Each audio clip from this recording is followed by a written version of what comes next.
Hey guys, hope you had a great weekend and a very Merry Christmas. Anyone who celebrates, happy holidays otherwise.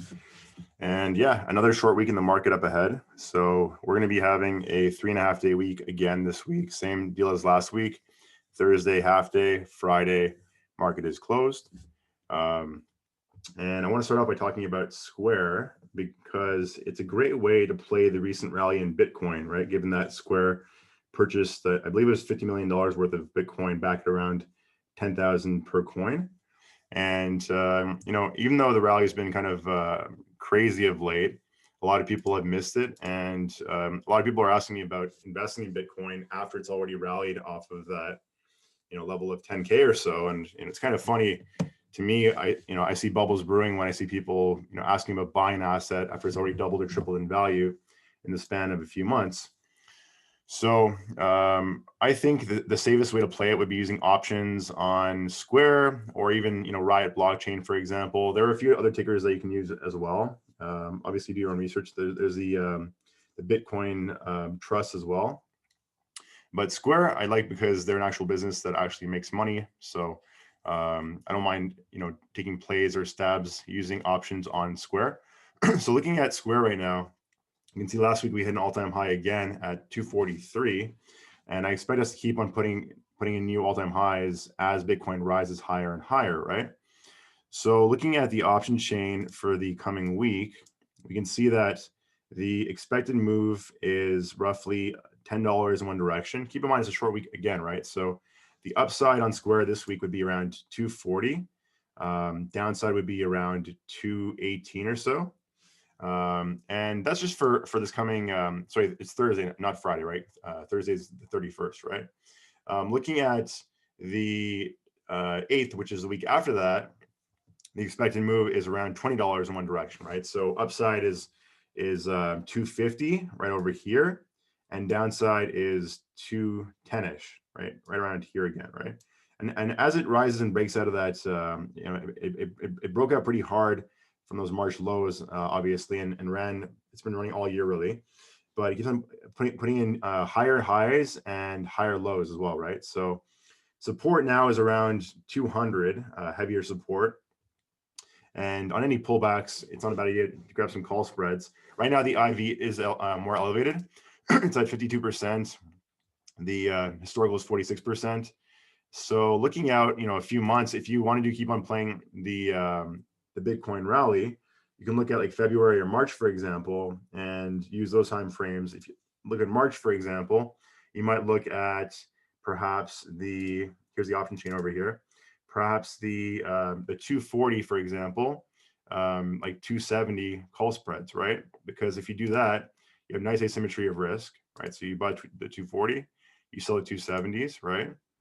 And you have about 850 or so at risk to make about 2150, right? So almost 3-to-1 risk reward, and that's a pretty nice payoff, especially considering that in order to get the same kind of payoff with Bitcoin, you needed to pretty much quadruple in value to hit that same kind of level, assuming that Square trades at 270 by expiration, right?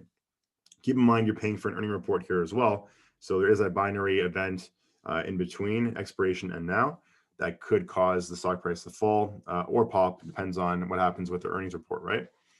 And that will occur, I believe, one second, let me check. That will occur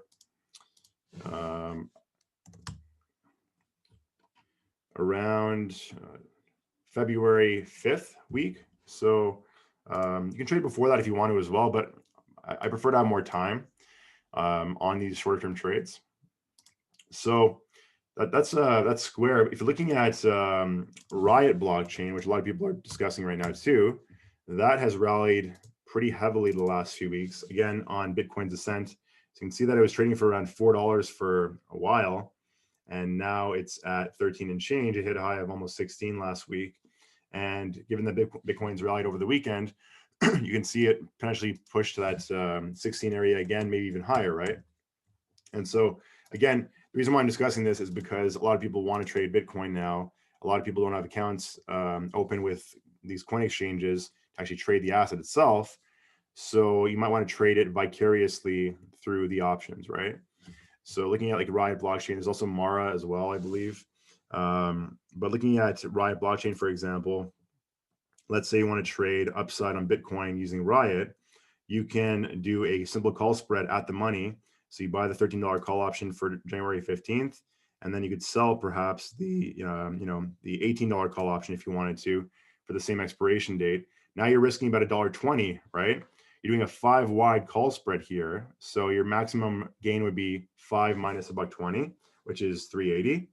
So you have greater than 3 to 1 risk reward here. So your potential profit is over 300%, right?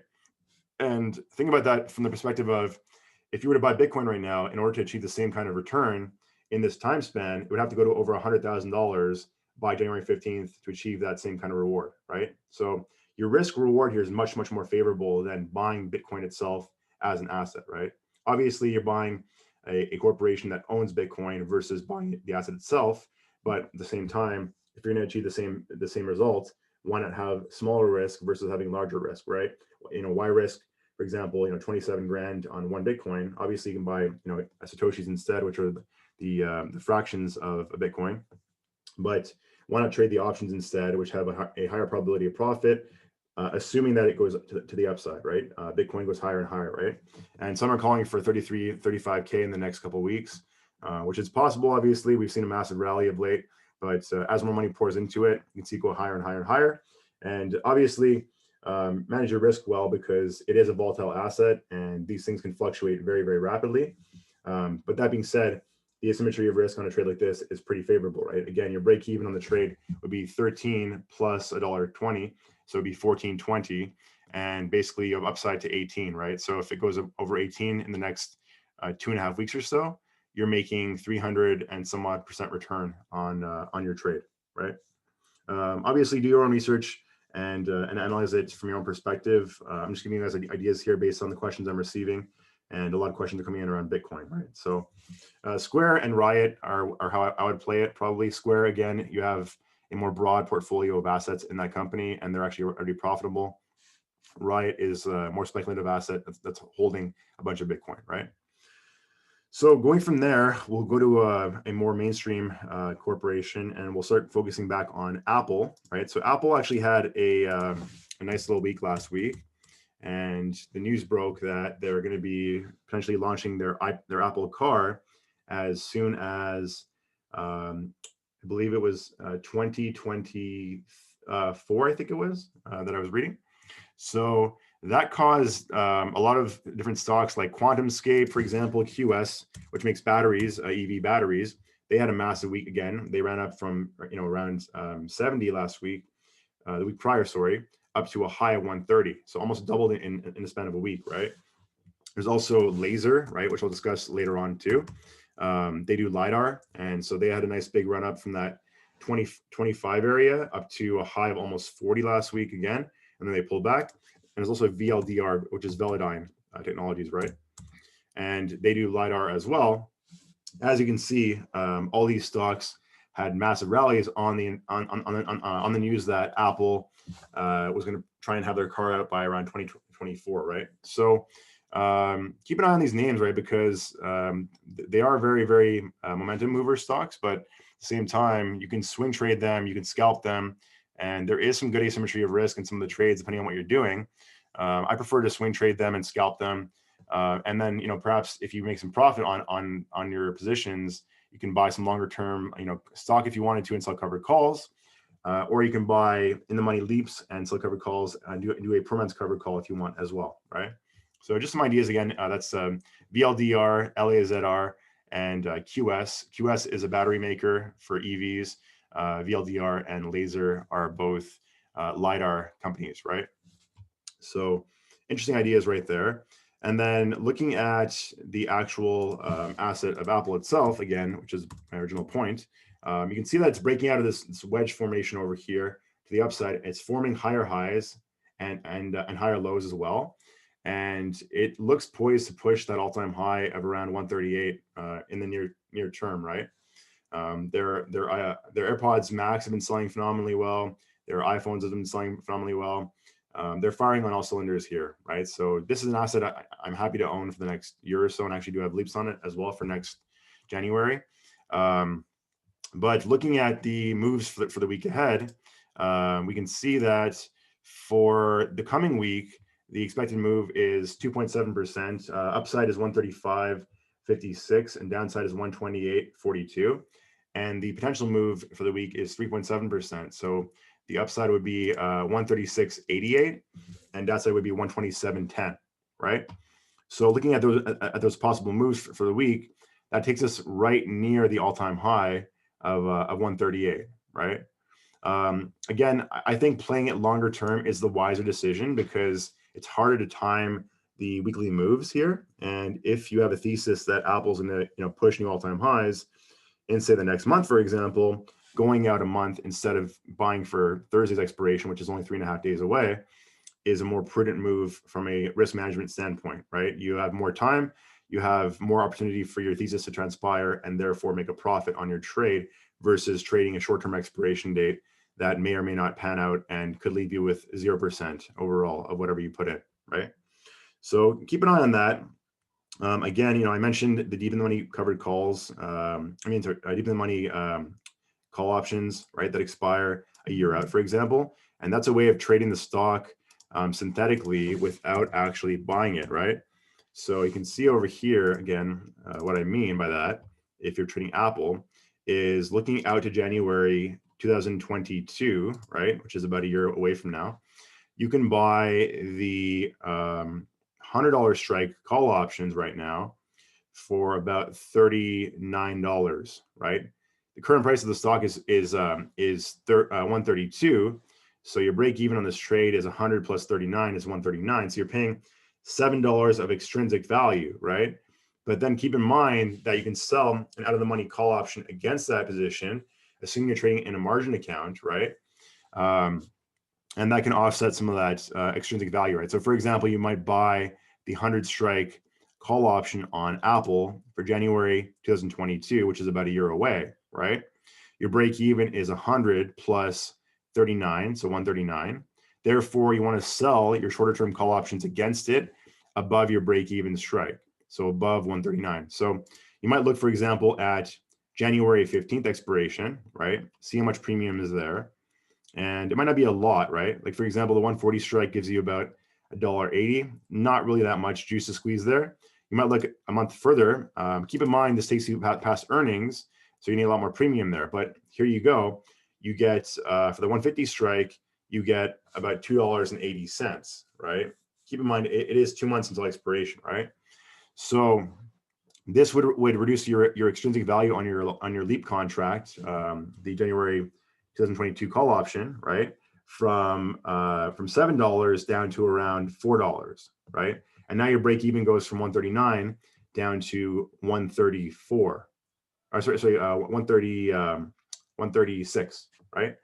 So that's kind of the way you want to play it. And then your upside until February would be essentially 150 less 136. So you have $14 upside by February, and you're risking $36 overall, right? So if you do hit that 150 area by expiration, then you're going to get 14 over 36. You're making about 39% return in 2 months, which is pretty damn good, right? So just an idea there on how to trade Aapl. Obviously, if you want to do a combination, you can do cash secured puts too, as well as the 4 months covered call if you want, which is essentially a synthetic short strangle, right? So if you were to do that, you could also sell the put options as well at the 100 strike, for example. Again, this assumes you wouldn't mind owning the stock below 100 itself, right? You need to have about 10 grand in your portfolio to actually buy the stock at $100, right? For 100 shares. So you would sell this as well, and then you'd obviously buy the $100 call option for January of 2022, and then sell the covered call for the same expiration date at the 150 strike. So the whole trade would look kind of like this, right? You buy the January 2022 $100 call option, right over here. So you buy that, and then you go to February OPEX of 2021. You sell a cash secured put over here. Again, this assumes that you have enough cash in your portfolio to buy 100 shares of Aapl stock at $100 less your premium paid, right? And then you would sell the 150 4 months covered call against your January $100 $100 call option, right? So you can see right here, now your overall debit on the trade is down to 35 and change, right? Current price of the stock is 132. So you've reduced your extrinsic value, which is the difference between the stock price and the option price intrinsically, right? So for example, the current intrinsic value of the contract should be 132 stock price minus the current price, the strike price, right? So it'd be 132 minus 100. So the intrinsic value should be 32 bucks, but you're paying 35.50 midpoint over here, right? So in this case, you're paying pretty much $3.50 of extrinsic value, but you have a whole entire year until expiration, which means you can sell above your break-even strike every month or every 2 months and pull in premium to offset your extrinsic value. And at that point in time, if you want to just maintain pure upside, you can and just let it run. And it's equivalent to owning the stock, but instead of paying right now for 100 shares of Apple stock, you're paying $13,200, right? Instead of spending that much money, you're spending like $3,500 instead, right? Exact same payoff profile overall. Your upside is capped temporarily at 150, and then obviously if it goes below 100, you're gonna own 100 more shares due to the cash secured put, right? If you want to remove that risk right there, you just simply snip out the cash secured put, and then your overall debit goes up a little bit more, right? But you don't have the downside risk at all or the margin requirement to have cash in your account secured against the cash secured put, right? So just an idea on how to play that. Also looking at Alibaba had a brutal week last week, right? The Chinese government is looking at their anti-monopolistic practices, right? So you can see they broke the 240 support I was talking about a few weeks ago. You can see over here that I drawn the line over here for 240 support, which was a previous area where they were gapping up at. They just gapped down below that level, and they actually dropped below the 215 support area in temporarily on Thursday, Thursday last week, right? But they recovered and closed above it. So it's possible that we saw the bottoming on Alibaba, and also I believe someone posted in chat that they announced they're going to be doing a buyback of $10 billion, right? So that could be a catalyst for the upside as well. Yeah. Aaron just posted in chat that they're going to be increasing the share buyback from 6 billion to 10 billion, I believe, right? So that may help to put a floor in on the stock price, and that might be the bottom area right around 212 or so, right? Again, it does have a lot of upside if they're able to resolve the issues with the Chinese government, and who knows if that happens or not. You know, in my experience, a lot of this is noise. So these are kind of good dips to be bought, right? And again, if you're playing this with options, you're going to need to buy some time, because you need time for your overall thesis to transpire, right? You can't be buying, you know, same week expiration or 2 weeks out, because if it flushes down further and you're buying calls already, or if you're doing cash secured puts already, you might be getting in too soon, right? So whatever position allocation you want to devote to Alibaba, you want to make sure that you're okay with the risk, and that whatever you're going to allocate to it, you might want to actually stagger your orders so you're not buying all at once. For example, let's say you want to buy, 500 shares perhaps, right? Or 5 leaps instead of 500 shares, right? You wouldn't buy them all at once. You might buy, one, for example, on a small pullback to 215, another one at, 205, another one at like 195, for example. This way, on the recovery, assuming that it recovers back up to like 250 again, your average cost is somewhere around, let's say, 220 or 215, right? Versus if you buy all at once at 220 and it goes down to like 190, well, then you're forced to wait maybe a month or so to recover to get back to break even again, assuming it goes back to 250 or so a share, right? So for the week ahead on Alibaba, the expected move is 5%. So upside is 233 and downside is 211.02. So looking at the stock chart over here, right, you can see that upside is 232 area. So right over here, right where it tapped on Friday almost, right? And downside is, where was that again? it was 211.02. So pretty much the lower end of the wick from Thursday's close, right? So you can see basically this this candle right here is showing us the upper expected move and the lower expected move for the week, right? Obviously, you can have much more volatility pending news, but some ideas on how to play this volatility might be to do some put credit spreads, so some bullish put credit spreads right now, right? And that would benefit off of the higher volatility. So, for example, the support area now is around 190. So, if you know that, you might say, okay, well, you know what? Why don't I do a cash secured put for the 190 strike price that expires in 2.5 weeks, right? In order for that to hit, Alibaba stock would have to fall a further $33 or so just to hit that price. And if it stays above 190, you make max profit of around 240 per contract. If it goes below it, you end up owning the stock at 190 minus 240. So your effective price is around 187.60, right? And again, that's pretty low overall in the chart, assuming that it actually recovers, right? Because if you pull the chart over here again, you can see that there is a lot more support right around 200, right? This area over here, right? 200 over here. This is a support area. And then after that, you have pretty much support right down at 170. But you're effectively selling a put option right here at the 190 area, right? And if it falls down below that, then you'd own it right around over here, right? So you do have a lot of upside. Again, it can and it probably will recover back to 300 plus a share by the end of next year. So if you're buying at around $200, you have upside on the stock itself of about 50%. And if you choose to use leaps instead, kind of like the Aapl idea, right? Again, you're buying deep in the money contracts, you're buying for a year out, right?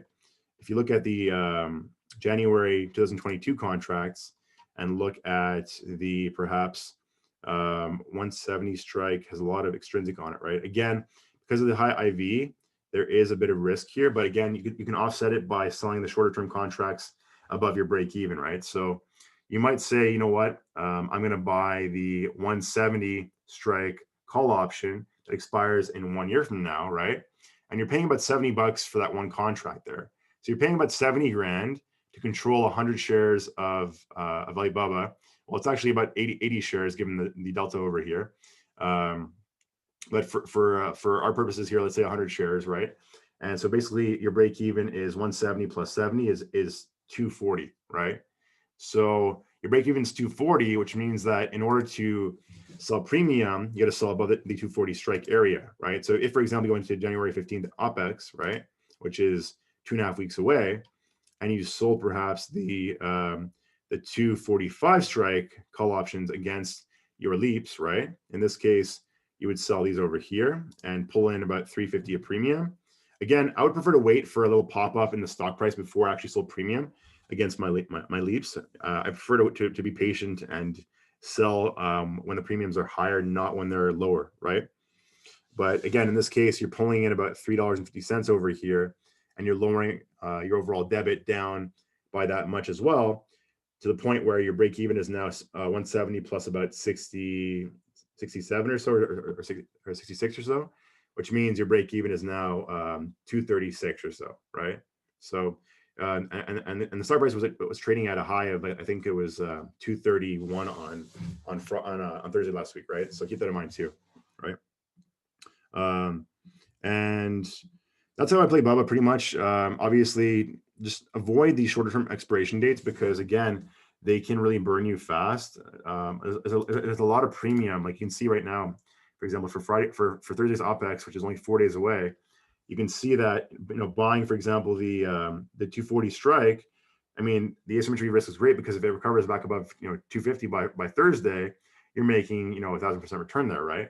But again, it has to rally about $20 just for you to break even in 4 days, or sorry, 3.5 days, right?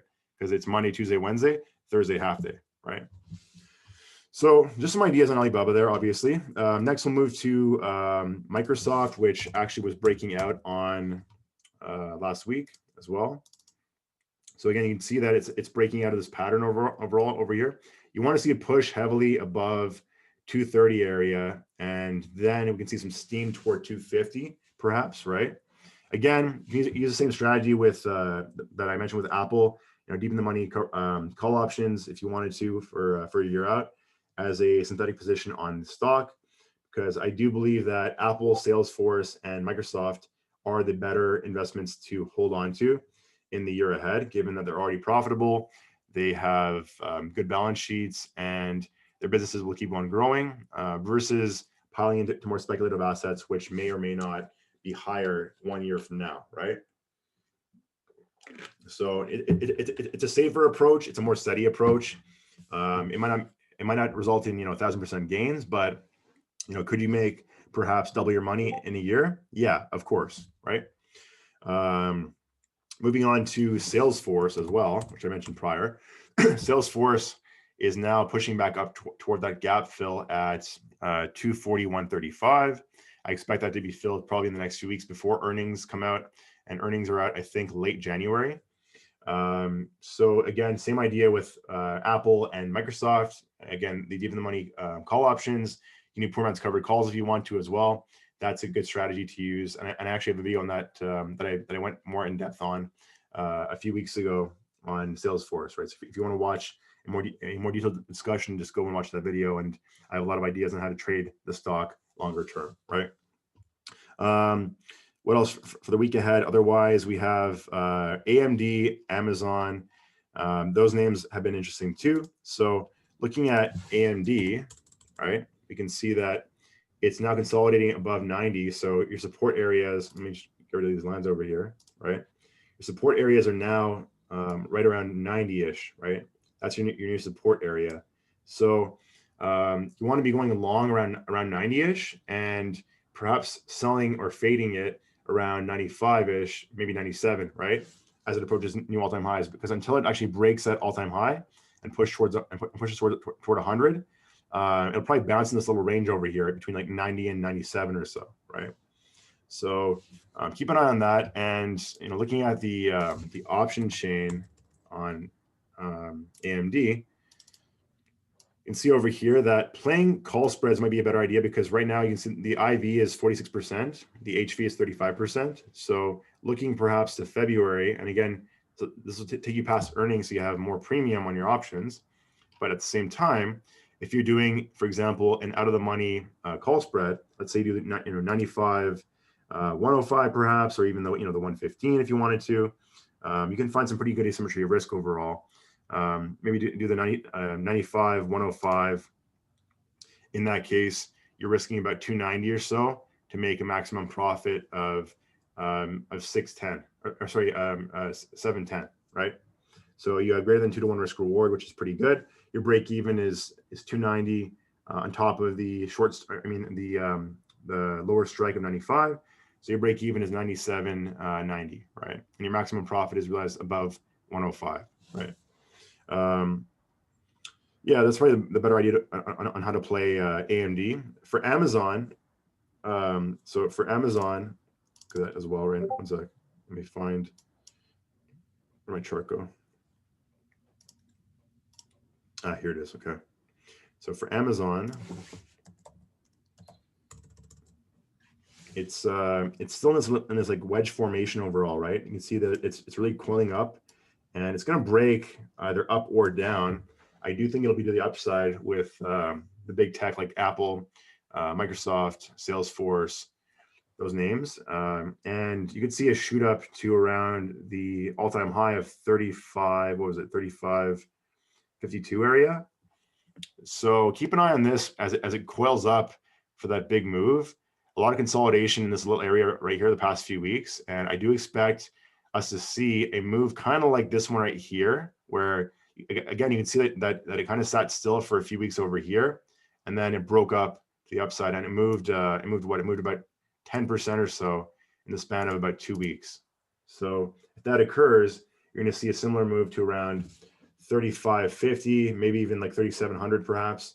And right now the options are pretty cheap because it hasn't had a lot of volatility of late. So buying calls or puts, depending on your perspective, isn't a terrible idea overall. And looking at the option chain on Amazon. You can see over here.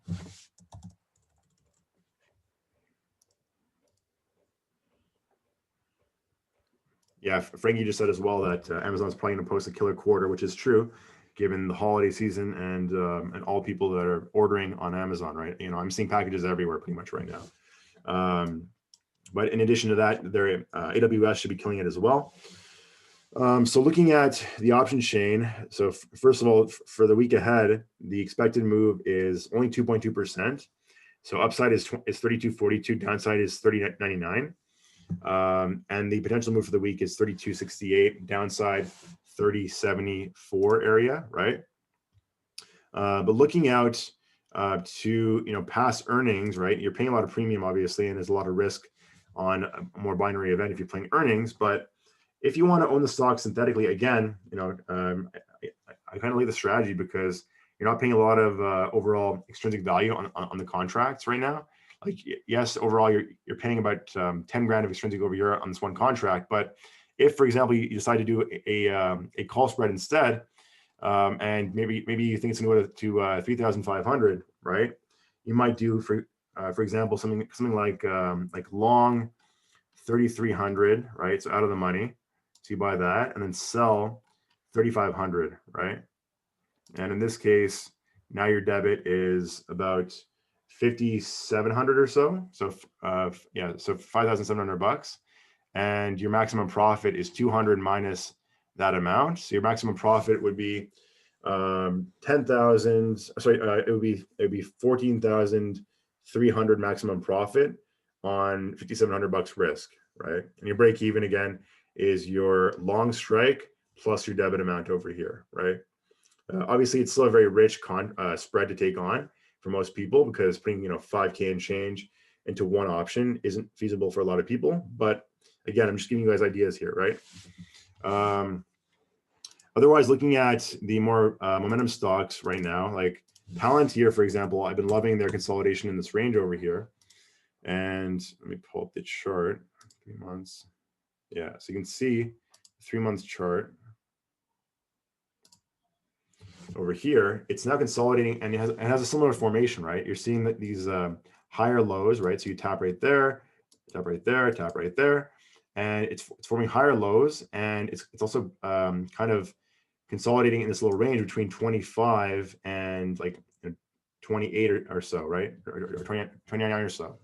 Once it makes up its mind and breaks out either up or down, I'm assuming it'll go to the upside. I think it's going to go up to around 35, maybe 37 area, about 10% above their previous all-time high of 33.50, right?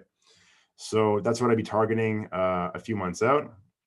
And again, I mentioned last week, you can play it with poor man's covered calls. You can buy the stock itself and just do covered calls. You can sell cash secured puts with covered calls for covered strangle. There are many, many ways to play it. So let's say, for example, you're bullish on Palantir and you want to play it, for a few months out. Let's say you want to go out to, like, for example, May, right? So for May expiration, you can buy the in the money call options right now. You can buy for example, the 15 strike call options are 13.30, right? And so that means your break even is 15 plus 13.30 is 28.30, right? So you're paying pretty much half the price of the stock, almost pure intrinsic value, and you have the same upside on the stock as well, right? You're just paying half the value. So you're being very, very capital efficient over here, right? And that's a good idea because, again, instead of just buying the stock itself and paying almost 3 grand for 100 shares, you're paying about 1,300 bucks per 100 shares equivalent on the $15 call options for May expiration. And then what you could do if you wanted to is you could go ahead and buy that contract, for example, and then sell January above your break even, so above 28.30, right? So you'd sell perhaps the 33s, for example, right? In this case, you sell these over here. It's only 2.5 weeks away, and now your debit goes down to about 12.10 or so, 12.20, right? So now your break even is 15 plus 12.20 is 27.20. So you're actually buying the stock below the current price. and you still have upside up to 33 by January OPEX, right?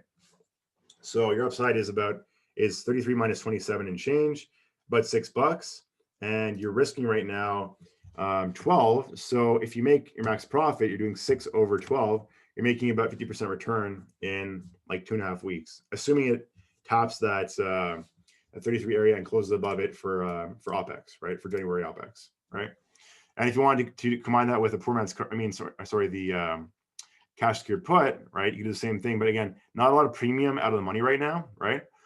So you have to go pretty much at the money or a little bit below the current price, which is a little bit out of the money right now, right?